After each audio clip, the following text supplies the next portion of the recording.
La Cour pénale internationale. Bonjour, mon nom est Héloïse Dumont. Je travaille pour la section des réparations de la Cour pénale internationale. Aujourd'hui, je vais aborder la question des réparations dans les affaires Thomas Lubanga et Bosco Ntaganda. Tous deux ont été condamnés pour l'enrôlement et l'utilisation d'enfants de moins de 15 ans. Mais il existe des différences entre les deux affaires. Quelles sont-elles et quel est l'impact sur les réparations? La première différence est la période. Thomas Lubanga a été condamné pour des crimes commis entre septembre 2002 et août 2003, tandis que Bosco Ntaganda a été condamné pour des crimes commis entre août 2002 et décembre 2003. La période au cours de laquelle les crimes ont été commis est donc légèrement plus longue pour M. Ntaganda.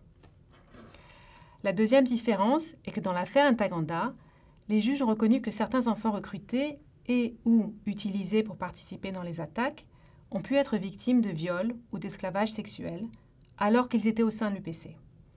Ces crimes de violence sexuelle n'avaient pas été retenus dans l'affaire Lubanga. Alors qu'en est-il des réparations?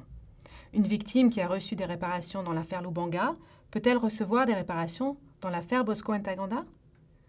La réponse est non, car les victimes des crimes de recrutement et la participation des enfants au conflit ont déjà obtenu des réparations pour ces crimes dans le contexte de l'affaire Lubanga.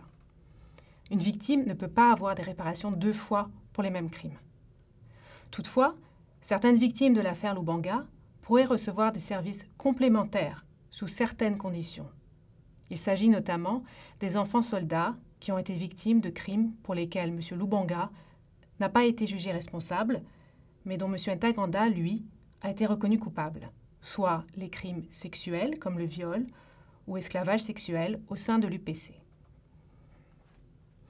Il est également important de noter que les victimes des crimes commis contre les anciens enfants soldats, qu'elles soient des victimes directes ou indirectes, comme expliqué dans un autre épisode, qui n'auraient pas fait de demande de réparation dans l'affaire Lubanga, peuvent demander des réparations dans le cadre de l'affaire Ntaganda. En conclusion, une victime qui a bénéficié du programme de réparation dans l'affaire Lubanga n'obtiendra pas de réparation complémentaire dans l'affaire Ntaganda, sauf éventuellement pour les crimes de violence sexuelle. La semaine prochaine, je clarifierai qu'il ne peut pas être éligible aux réparations dans l'affaire Ntaganda. Restez à l'écoute. La Cour pénale internationale.